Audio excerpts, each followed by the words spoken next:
President Ziaur রহমানের হত্যাকাণ্ডের পর এক অফিসার যখন মঞ্জুরকে এই প্রেসিডেন্ট হত্যাকাণ্ডের ব্যাপারে জিজ্ঞাসা করেন, তখন মঞ্জুর এক অদ্ভুত উত্তর দিয়েছিল। তিনি বলেছিলেন, এটা সম্পূর্ণ আমার নিয়ন্ত্রণের বাইরে ছিল। তারা এটা করেছে, কিন্তু এর দায়ভার আমি নিচ্ছি। আমি সবকিছুর জন্য দায়ী।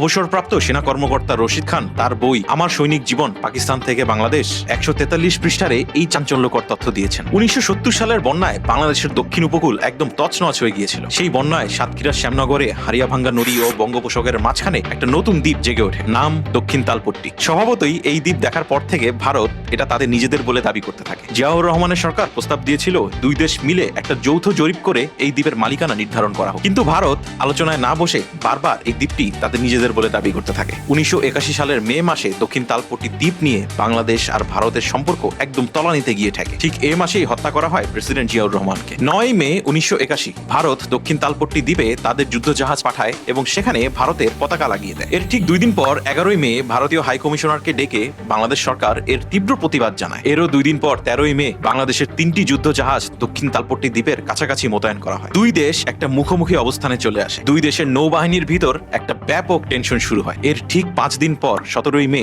শেখ হাসিনা বাংলাদেশে প্রত্যাবর্তন করেন। ঠিক ১৩ দিন পর ১৯৮১ সালের ৩০ মে চট্টগ্রামের সার্কিট হাউসে প্রেসিডেন্ট জিয়াউর রহমানকে হত্যা করা হয়। এই ডেটগুলো কি কাকতালীয় নাকি আপনাদেরও সন্দেহ হয়? দক্ষিণ তালপট্টি দ্বীপ নিয়ে যখন দুই দেশের যুদ্ধাবস্থা তৈরি হচ্ছিল, ঠিক সেই সময় কেন জিয়াউর রহমানের অধ্যায় থেমে যায়? আর জিয়াউর রহমানের হত্যার মাস্টারমাইন্ড কেন এটা বলেছিলেন, এটা আমার নিয়ন্ত্রণের বাইরে ছিল, তারা এটা করেছে? তাহলে ইতিহাসের আড়ালে লুকিয়ে থাকা এই তারা আসলে কারা? প্রশ্নটা আপনাদের জন্য রেখে দিলাম।